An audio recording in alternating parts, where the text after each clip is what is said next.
Hello, this is Mateo, and I'm the Youth Program Coordinator at Rainbow Resource Center. And I'm here to talk about how to make stop motion animation using your smartphone.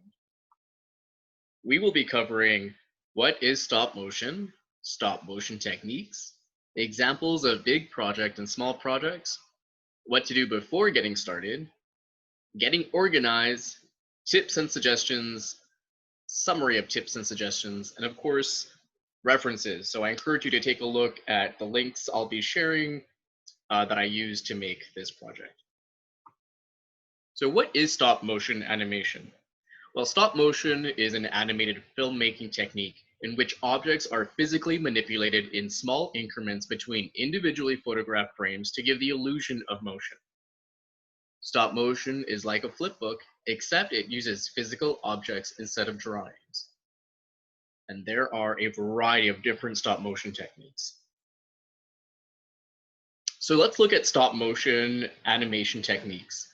So the difference among these techniques is the type of object used to create the animation. So we have object motion, that is moving or animating objects, claymation, moving clay, pixelation, moving or animating people, cutout motion, so that's moving paper or 2D materials, puppet animation, moving puppets, and silhouette animation, which is backlighting cutouts.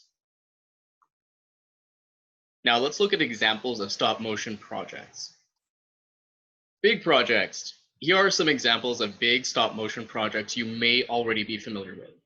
Starting from the top left, we have Fantastic Mr. Fox, Coraline, The Nightmare Before Christmas, Paranorman, and last but not least, Wallace and Gromit. So here's an example I really liked of a smaller stop motion project. So just remember that stop motion doesn't have to be a big project. It can also be short and fun too. I really enjoyed this video. It's a video made by Zhou Wing, a self-taught stop motion animator and model maker based in Hong Kong. So let's take a look at their video.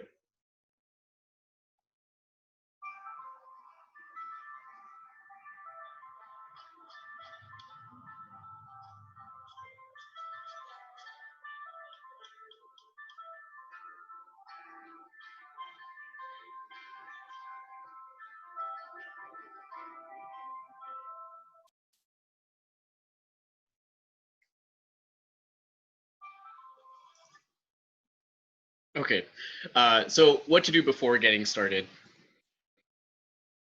We'll take a look at the next steps. Oops.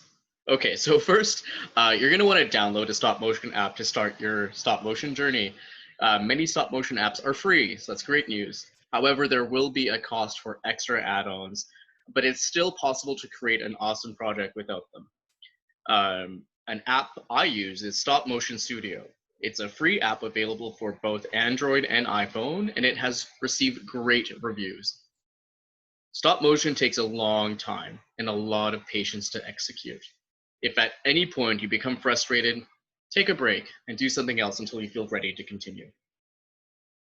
Also, play around with whatever app you decide to use and become familiar with the different features. Becoming familiar with the app beforehand will give you some confidence in what you're doing, which will allow you to focus on ideas for your project. Once you have an idea of how to use the app you chose, practice making a video. Get organized. Develop a concept. So think about what would you like to do? What story do you want to tell? What type of stop motion technique will you be using? Also, think about what will you need? What materials do you currently have available? What materials do you need? And do you have a space to film your project? Just a side thought, working indoors would be probably the best route to go, just because you do have more control over your environment, especially lighting. So just to keep that in mind. Also, it may be helpful to create a plan or a storyboard. So develop a plan or create a storyboard to help keep you organized. A storyboard is a graphic of how your video will unfold. It's made up of squares with images representing each slot, with notes about what's going on in the scene and what's being said in the script during that slot. So let's begin. Tips and suggestions. Your camera needs to be steady. Having a good setup helps with this. Try to avoid any shakiness in the frame, use a tripod, or find a way to stabilize your device. Using a tripod will be useful, but if you don't own one, consider borrowing one. Otherwise, you can get creative by using whatever you have available to help stabilize your camera or your phone. Shoot manually. There is no need to set up any auto settings. Otherwise, you may potentially create a flicker from frame to frame. Keep your shutter speed the same for each frame taken. You can choose the settings first and lock them on the app. If you're not working with the app, that's okay too. Just make sure your settings are the same for every picture. Get your lighting ready. So, as mentioned, shooting inside is best because you have more control over lighting, but be mindful of windows. For your first test run, just keep the lighting basic and where the light won't be changing much. Sometimes, where you are outside of the frame can cause shadows, and minor flickering can be seen. Some people like that flickering, sometimes it even goes with the animation, but just make sure it does and isn't jarring to your project. Frame rate. Don't worry too much about frame rate, especially if your video will be short. However, you should know that typically 12 pictures or frames equals about 1 second of video. Your video may only be a few seconds, and that's okay. Audio. As you're shooting your silent stop motion animation, you can think of unique ways to add in your audio later. Have fun with it.